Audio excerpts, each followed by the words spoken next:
ఇబ్బందులు పెట్టినా కష్టాలు పెట్టినా జైలుకి పంపినా ఏ మాత్రం కూడా ఐదరే పట్ల వెనకలేదు. ఈ ప్రభుత్వం కోసం ఈ ప్రభుత్వాన్ని ఏ రకంగా ఇంటికి పంపాలో మరి ఆ రకంగా ఇంటికి పంపిన దాంట్లో తీర్మానంలో పాలన పాత్ర కూడా కీలకంగా ఉందనే విషయాన్ని గుర్తు చేస్తూనే మీ అందరికీ తెలియదు కాదు, మరి గత అసెంబ్లీ ఎన్నికల్లో కానీ మొన్న పార్లమెంట్ ఎన్నికల్లో కానీ మీరందరూ కూడా మామూలు వ్యక్తులు కాదు. ఏకే పాఠశాల లాంటి వాళ్ళు ఇక్కడ కూర్చున్నారు. మీరందరూ కూడా అసెంబ్లీ ఎన్నికల్లో కూడా బంపర్ మెజార్టీ ఇచ్చినారు. మొన్న పార్లమెంట్ ఎన్నికల్లో కూడా మన ముఖ్యమంత్రి రేవంత్ రెడ్డి గారు కూడా చెప్తా ఉన్నారు, హైదరాబాద్ పోయినప్పుడు పార్లమెంట్ మైబాదు భారీ మెజార్టీతో గెలవబోతా ఉందనేది. మన నియోజకవర్గంలో కూడా మంచి మెజార్టీ ఇవ్వబోతా ఉన్నాం. మీరందరూ కూడా సైనికుల్లాగా ఏకే పాఠశాల కూడా వేర్చారు. అసెంబ్లీ ఎన్నికల్లో ఏదైతే మెజార్టీ వచ్చిందో 35,000 మెజార్టీ, దాన్ని బద్దలు కొట్టే విధంగా భారీ మెజార్టీతో మనం పార్లమెంట్ లో గెలవబోతా ఉన్నాం.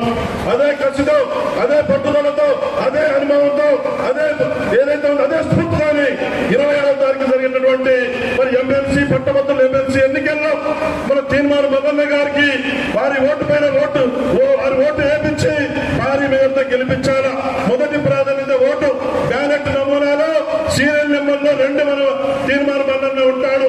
వారి ప్రాధాన్యత ఓటు ఒకటి అంకె వేయించి భారీ మెజార్టీతో గెలిపించాలంటే అవసరం బాధ్యత సైనికులుగా కాంగ్రెస్ పార్టీ సైనికులుగా మనందరిపైన ఉందనే విషయాన్ని నేను గుర్తు చేస్తా ఉన్నా. అసెంబ్లీ ఎన్నికల్లో ఈ ఉమ్మడి ఖమ్మం జిల్లాలో మరి గెలిచిన తర్వాత 3 మంత్రులు వచ్చారు. మరి వాళ్ళ పొంగిరెడ్డి శ్రీనివాసరెడ్డి గారు, తుప్పల నాగేశ్వరరావు గారు, పట్టి క్రమక్క గారు. ఈ 10 నియోజకవర్గాల్లో ఈ ఎమ్మెల్సీ ఎన్నికల్లో మన పినపాక నియోజకవర్గం అత్యధిక మెజార్టీ ఇచ్చే విధంగా మనందరం కూడా పనిచేయాలని నేను మీ అందరూ కూడా తెలియజేస్తా ఉన్నా. ఉన్నటువంటి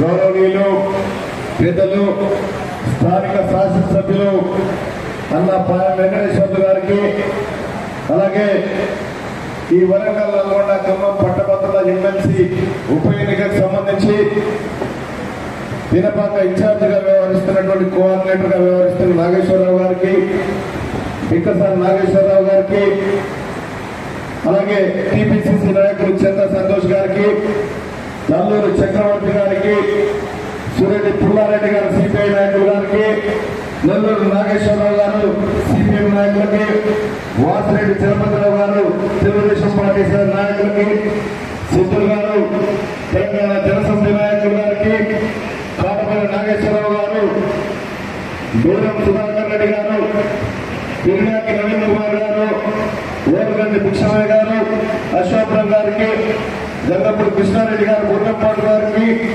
రామారావు గారు, పినుగారు గారికి, ఇక్బాల్ హుస్సేన్ గారు, సయ్యద్ గారు, పాయం రామనరసయ్య గారు, అల్లంపల్లి ముత్యంచారి గారు, గుండాల కృష్ణరావు గారు ఐఐటీసీ, అలాగే కాంతారావు గారు జెడ్పీటీసీ గారు, సుజాత గారు ఎంపీపీ అశోక్రం, కేవీ రావు గారు వైస్ ఎంపీపీ, అలాగే షరీఫుద్దీన్ డిస్టిక్ కోఆప్షన్ మెంబర్, అలాగే అహ్మద్ ఖాన్ మైనార్టీ జిల్లా ప్రెసిడెంట్, శ్రీనివాస్ రెడ్డి గారు వార్డు మెంబర్లు, సర్పంచులు, మీడియా మిత్రులు, ఇక్కడికి విచ్చేసినటువంటి పట్టభద్రులు, ఓటర్ మహాశయులు, ఇక్కడికి ప్రత్యేకంగా విచ్చేసినటువంటి మున్నూరు కాపు కుల సోదరులకు, అలాగే మీ అందరికీ కూడా పేరు పేరున ధన్యవాదాలు తెలియజేస్తా ఉన్నాను. సోదరులారా, పట్టభద్రుల ఎమ్మెల్సీ ఉప ఎన్నికల్లో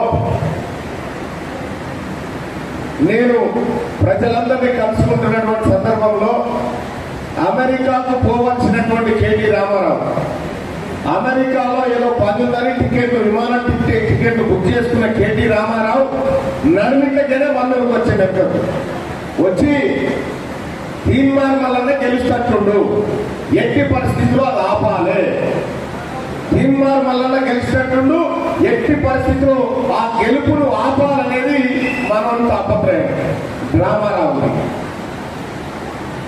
ఎందుకు ఆపాలి మరి? తీర్మానం కూడా ఒక మనిషే కదా, తీర్మానం కూడా పట్టభద్రుడే కదా, తీర్మానం కూడా ఈ ప్రజల కోసం పోరాడిన మనిషే కదా. ఎందుకు ఆపాలి అని అంటే ఏం లేదు, కేటీ రామారావు ఒకటే భయం, తీర్మానం గెలిస్తే నిన్న మొన్నటి దాకా టీవీలో మాట్లాడినోడు ఆ ఆధారాలన్నీ తీసుకుంటే పొద్దున చట్టసభకు వస్తే ఆ చట్టసభకు వస్తే ఎంక్వైరీకి డిమాండ్ చేస్తారు. కాబట్టి ఎంక్వైరీకి డిమాండ్ చేస్తే ఈ పాతాళ పోసేది భాగవతం డ్రామా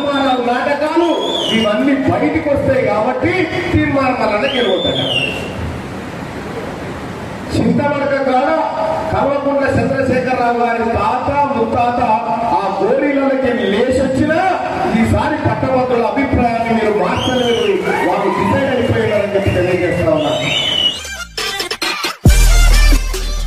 మరిన్ని అప్డేట్స్ కోసం please subscribe and watch M4 news channel.